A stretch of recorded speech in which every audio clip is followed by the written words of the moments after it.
పవన్ ఈ కీలకమైన శాఖలు ఏవైతే ఉన్నాయో అవి జనసేనకే దక్కినట్లుగా కనిపిస్తోంది అంటున్నారు. ఏ శాఖలు కేటాయించారు, వాటికి సంబంధించిన వివరాలేంటి?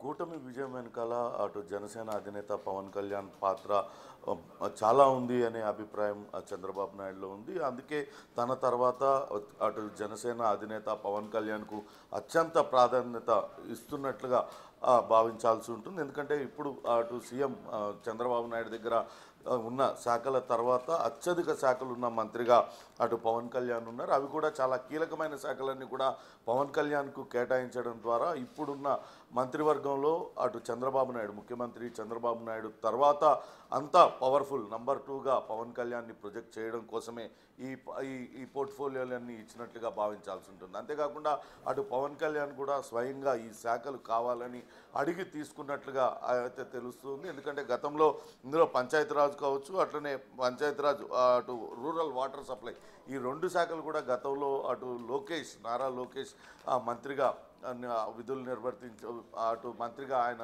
నిర్వర్తించారు. ఈ రెండు శాఖలకి ఆయన మంత్రిగా నిర్వర్తించారు. ఇప్పుడు ఆ శాఖలన్నింటినీ కూడా తీసుకున్నారు.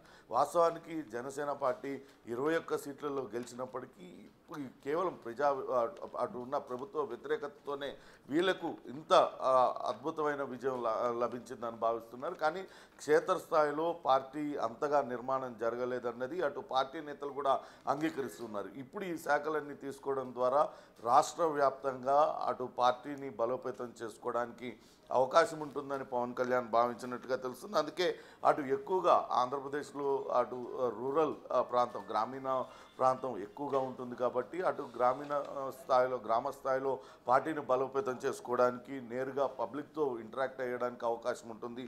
ఈ నేపథ్యంలోనే ఈ కీలకమైన పోర్ట్ఫోలియోలన్నీ కూడా పవన్ కళ్యాణ్ తీసుకున్నట్లుగా తెలుస్తుంది. అటు పంచాయతీరాజ్, రూరల్ డెవలప్మెంట్తో పాటు రూరల్ వాటర్ సప్లై, అట్లనే పర్యావరణం, అటవీ శాఖతో పాటు అటు సైన్స్ అండ్ టెక్నాలజీ శాఖలన్నీ కూడా పవన్ కళ్యాణ్ కేటాయించారు. అంతేకాకుండా అటు జనసేనలో నెంబర్ 2గా ఉన్న Nadendla Manohar Janasena political affairs committee చైర్మన్గా వ్యవహరించారు. ఆయన తెనాలి నుంచి శాసనసభ్యునిగా గెలిచారు.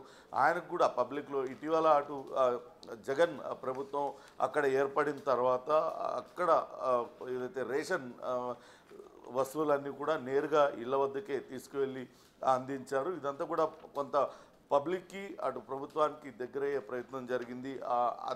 ఆ శాఖను కూడా కీలకమైన శాఖగా పవన్ కళ్యాణ్ భావించి తన జనసేనకే దాన్ని కూడా ఇప్పించుకున్నట్లుగా తెలుస్తుంది. ఫుడ్ అండ్ సివిల్ సప్లైస్తో పాటు కన్జ్యూమర్ అఫైర్స్ ఇవన్నీ కూడా నేరుగా ప్రజలతో కలిసేటువంటి అవకాశం ఉన్న శాఖలన్నింటినీ కూడా అటు జనసేన ఇప్పించుకుని తద్వారా పార్టీని క్షేత్రస్థాయిలో బలోపేతం చేసుకోవడం ద్వారా అన్ని గ్రామీణ స్థాయిలో కూడా బలోపేతం చేసుకోవడం, గ్రామ స్థాయి నుంచి కూడా అటు పార్టీ నిర్మాణం కోసం దీన్ని వినియోగించుకోవడానికి అవకాశం ఉన్నట్లుగా పవన్ కళ్యాణ్ భావించారు. అందుకే కొన్ని శాఖలను ఆయన పట్టుబట్టి ఇప్పించుకున్నట్లుగా తెలుస్తుంది. అంతేకాకుండా సినిమా రంగానికి చెందిన పవన్ కళ్యాణ్ ఉండడంతో ఆయన జనసేన నుంచి నిడదవోలు అభ్యర్థిగా గెలిచిన కందుల దుర్గేష్ మంత్రివర్గంలో ఉన్నారు. ఆయనకు సినిమాటోగ్రఫీతో పాటు అటు సాంస్కృతిక శాఖ, టూరిజం, పర్యాటక శాఖను కూడా అప్పగించారని భావించారు. వాస్తవానికి చంద్రబాబు నాయుడు మొదటి నుంచి కూడా పవన్ కళ్యాణ్కు అత్యధిక ప్రాధాన్యత ఇచ్చారు.